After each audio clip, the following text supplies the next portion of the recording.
अगला हमारे पास आता है बेटा electric field due to a ring. Electric field due to a ring. Ring के कारण इलेक्ट्रिक फील्ड कितना होता है? सबसे पहले एट इट सेंटर कितना होगा इसके सेंटर पर? 0। हाँ, एक कोई रिंग है अपने पास इस तरीके की और रिंग पर चार्ज का डिस्ट्रीब्यूशन यूनिफॉर्म है, तो ऐसे केस में सब जगह चार्ज फैला पड़ा है। सब जगह चार्ज फैला पड़ा है तो डेफिनेटली जो इलेक्ट्रिक फील्ड होगा सेंटर पर वो जीरो हो जाएगा। तो सेंटर पर जो इलेक्ट्रिक फील्ड आएगा वो जीरो आएगा। ठीक है। दूसरा हम अब कैलकुलेट करते हैं एट इट्स एक्सिस। इसकी एक्सिस पर इलेक्ट्रिक फील्ड कितना होगा? ये हमारे पास एक कोई रिंग है। रिंग को हमने इस बार इस तरीके से रखा, मतलब रिंग इस तरीके से रखी हुई है और ये रिंग की एक्सिस बन गई। इस तरफ भी इसकी जो एक्सिस है वो कुछ इस तरीके से है। ये रिंग ऐसे रखी हुई है ना, ठीक है। और इसका ये वाला जो लेंथ है यहां से यहां, ये क्या बन जाएगी? इसकी रेडियस आर बन जाएगी।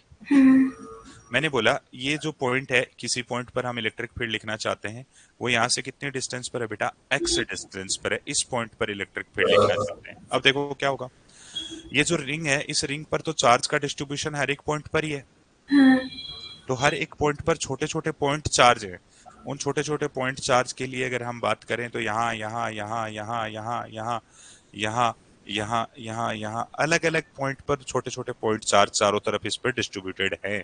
अब देखो ये वाला जो पॉइंट चार्ज होगा ना, ऊपर वाला सबसे वो अपर मोस्ट वाला, उसके कारण इलेक्ट्रिक फील्ड किधर आएगी? इन दोनों इस पॉइंट को ज्वाइन करने वाली लाइन के अलोंग अवे आएगी, इस तरफ बनेगी ऐसे। नीचे वाला जो चार्ज होगा उसके कारण भी इसको ज्वाइन करने वाली लाइन के अलोंग किधर आएगी? अवे आएगी। ये बात तो सही है। अब एक छोटी सी बात देखना बेटा, ऐसे देखना, इधर इधर इधर देखो, इधर सामने देखना स्क्रीन पर। जैसे ये रिंग है, मेरा हाथ में एक रिंग है मान लो। इस रिंग का ये पॉइंट और ये पॉइंट, बताओ दोनों पॉइंट की डिस्टेंस सेम है या अलग अलग है? ये पॉइंट और हमने एक रिंग का ये जो पॉइंट है यहाँ पर, इधर वाला जो हाथ है, यहाँ पर हम इलेक्ट्रिक फील्ड लिखना चाहते हैं। हमने इस पॉइंट को ज्वाइन करा, यहाँ से ये डिस्टेंस आ गई। एक नीचे वाले पॉइंट को ज्वाइन करा, ये डिस्टेंस आ गई। ये दोनों डिस्टेंस क्या रहेंगी? सेम। सेम। इधर देखो, ये यहाँ यहाँ यहाँ यहाँ यहाँ कहीं भी ज्वाइन कर लो,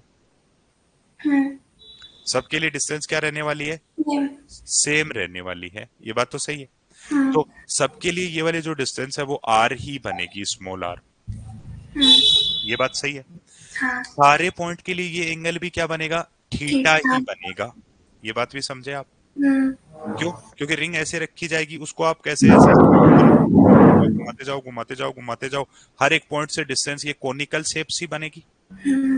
तो ऐसे केस में हर एक पॉइंट से डिस्टेंस और एंगल क्या रहेंगे? सेम रहेंगे।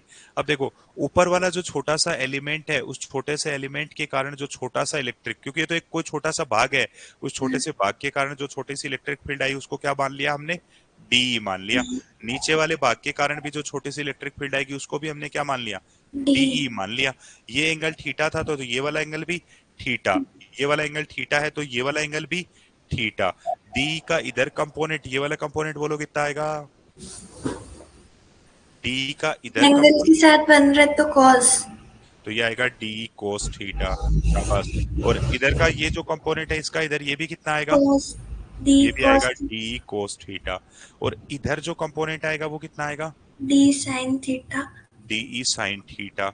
और इस वाले का इधर जो कंपोनेंट आएगा वो कितना आएगा? D E sine theta. अब देखो क्या होगा, d sine theta, d sine theta, ये दोनों एक दूसरे से कैंसिल। कैंसिल हो जाएंगे, ऊपर नीचे आ रहे हैं। अब हर एक के साथ देखो क्या होगा। ये वाला जो एलिमेंट है ऊपर ही ऊपर वाला, उसके लिए नीचे वाला, ऊपर वाले के और नीचे वाले के साइन आपस में एक दूसरे को कैंसिल करेंगे। कोई इधर होगा, जैसे मान लो कोई एक इधर का एलिमेंट भी तो होगा, यहां से हम एक लाइन ज्वाइनिंग करेंगे तो इधर का एलिमेंट बनेगा, तो उसको कैंसिल आउट करने के लिए उधर वाला आ जाएगा।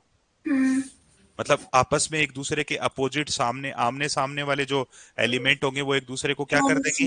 कैंसिल कर देंगे। तो साइन वाले तो कैंसिल आउट हो जाएंगे, जुड़ेंगे कौन से? कोस वाले, देखो कोस वाला इसका भी इधर ही आ रहा है और इसका भी इधर ही आ रहा है, दोनों का कौन सी डायरेक्शन में आ रहा है, सेम डायरेक्शन में आ रहा है। तो नेट इलेक्ट्रिक फील्ड जो होगा वो किसका इंटीग्रेशन होगा, डीई कोस थीटा का इंटीग्रेशन होगा। सारे एलिमेंट के कोस थीटा जो है वो एक दूसरे के साथ क्या हो जाएंगे, जुड़ जाएंगे। तो सभी एलिमेंट्स के लिए d d d d d d cos theta, d cos theta, d cos theta, हर एक का डी कोस थीटा को क्या कर दूंगा, ऐड कर दूंगा। देखो बेटा इंटीग्रेशन जो होता है ना वो हमेशा और हमेशा सम करने के लिए यूज होता है।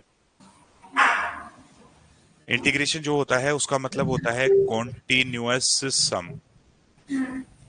जब भी हम कॉन्टिन्यूअस सम की बात करते हैं या जब भी हम क्वांटिटीज को कंटिन्यूअसली ऐड करना चाहते हैं, लगातार जोड़ना चाहते हैं, तो ऐसे केस में हम किसकी मदद लेते हैं, इंटीग्रेशन की मदद लेते हैं। ये बात समझ पाए क्या।